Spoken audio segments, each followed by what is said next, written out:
ओम शांति। आज मैंने वाइब्रेशन इस टॉपिक पर वीडियो बनाई है। इस वीडियो में आप जानेंगे कि वाइब्रेशन के प्रकार कौन से होते हैं, वाइब्रेशन की फ्रीक्वेंसी क्या होती है और वाइब्रेशन बनते कैसे हैं। तो आइए वीडियो शुरू करते हैं।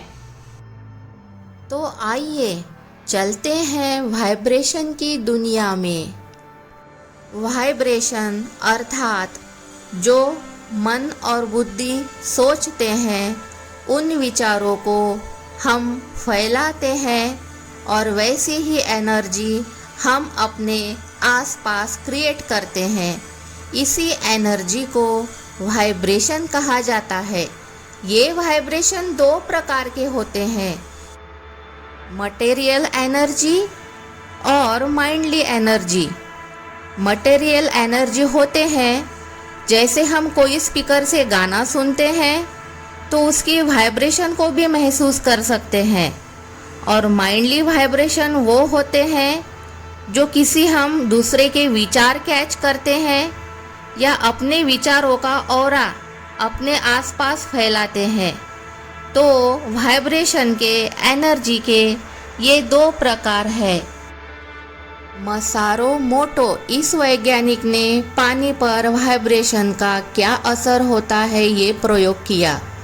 इस प्रयोग में उसने दो पानी के ग्लास भरे। एक पानी का जो पहला ग्लास था उसको पॉजिटिव वाइब्रेशन, पॉजिटिव वर्ड्स कहे कि तुम बहुत अच्छे हो, और दूसरे ग्लास को ये कहा गया कि तुम बहुत बुरे हो। पहले ग्लास को जिसे ये कहा गया था कि तुम बहुत अच्छे हो, उस ग्लास के पानी में बहुत ही सुंदर आकृतियाँ बनी। और जो दूसरा ग्लास था जिसे ये कहा गया कि तुम बहुत खराब हो, जिसे निगेटिव एनर्जी दी गई थी, उस ग्लास के पानी में बहुत ही विचित्र प्रकार की आकृतियाँ बनी थी। इससे ये साबित होता है कि पानी हमारे वर्ड में जो एनर्जी, जो वाइब्रेशन होते हैं उसे कैच करता है। और ये भी साबित होता है कि वाइब्रेशन कोई कल्पना नहीं होकर सचमुच होते हैं। किसी भी व्यक्ति का ऑरा उसके वाइब्रेशन से, विचारों से बनता है। व्यक्ति के विचार जैसे होंगे वैसे उसका ऑरा होता है। जो व्यक्ति हमेशा निगेटिव सोचता है उस व्यक्ति का ऑरा धुंधले कलर का होता है, और जो व्यक्ति हमेशा पॉजिटिव सोचता है उस व्यक्ति का ऑरा सफ़ेद कलर का होता है। ऑरा 2 से 3 मीटर का भी हो सकता है, लेकिन जो व्यक्ति बहुत पॉजिटिव सोचता है और जिसकी संकल्प शक्ति बहुत पावरफुल होती है, ऐसे व्यक्तियों का ऑरा 20 किलोमीटर तक भी हो सकता है। ऐसे व्यक्तियों में आचार्य प्रशांत और शिवानी दीदी का नाम आएगा। आइजैक न्यूटन का लॉ भी वाइब्रेशन के लॉ को दर्शाता है कि जैसी एनर्जी हम दूसरों को भेजेंगे वैसी ही एनर्जी हमें वापस मिलेगी। अगर आप ये चाहते हैं कि इस दुनिया से, इस प्रकृति से, नेचर से आपको हमेशा पॉजिटिव वाइब्रेशन मिलती रहे, तो उसके लिए आपको भी इस प्रकृति को, पंच तत्व को पॉजिटिव वाइब्रेशन देने होंगे। तो वही पॉजिटिव वाइब्रेशन आपके पास लौट कर आएंगे। इसीलिए परमपिता शिव परमात्मा ने भी कहा है कि हम विश्व सेवा एक जगह पर बैठकर कर सकते हैं। अगर हम बैठे बैठे पॉजिटिव एनर्जी या वाइब्रेशन रेडिएट करेंगे या मन में पृथ्वी के ग्लोब को धरकर उसको वो पॉजिटिव एनर्जी देते रहेंगे, तो ये एक प्रकार से विश्व की पंच महाभूतों की सेवा हो जाती है। हमारे जैसे विचार होते हैं वैसे ही विचारों वाले व्यक्ति हमें अच्छे लगते हैं, उनके वाइब्रेशन हमें अच्छे लगते हैं। इसका मतलब ये है कि जिनके विचार और वाइब्रेशन एक जैसे होते हैं, ऐसे व्यक्ति एक दूसरे को अट्रैक्ट करते हैं।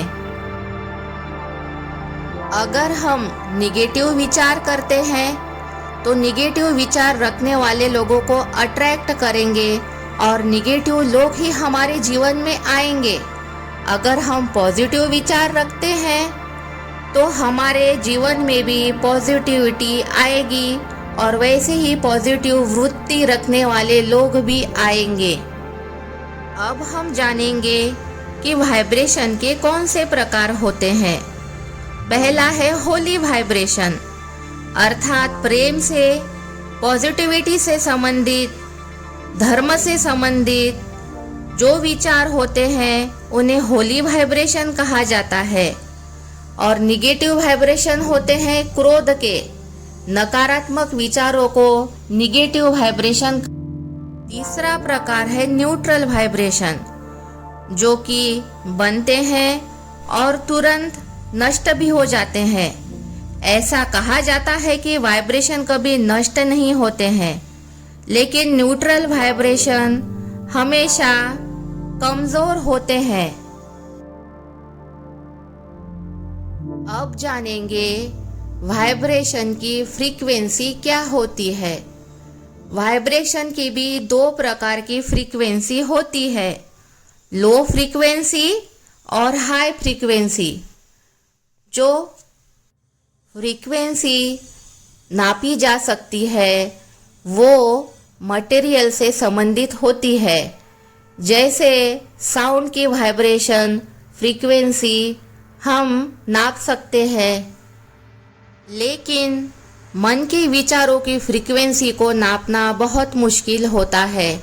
इसके लिए भी विज्ञान ने कुछ इक्विपमेंट्स इजाद किए हुए हैं, इससे मन के विचारों की फ्रीक्वेंसी भी नापी जा सकती है।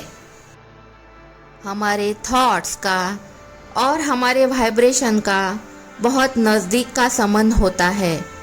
जैसे थॉट्स हम क्रिएट करते हैं, वैसे ही वाइब्रेशन हम रेडिएंट करते हैं। इसलिए हमेशा पॉजिटिव सोचिए और पॉजिटिव वाइब्रेशन को रेडिएंट कीजिए।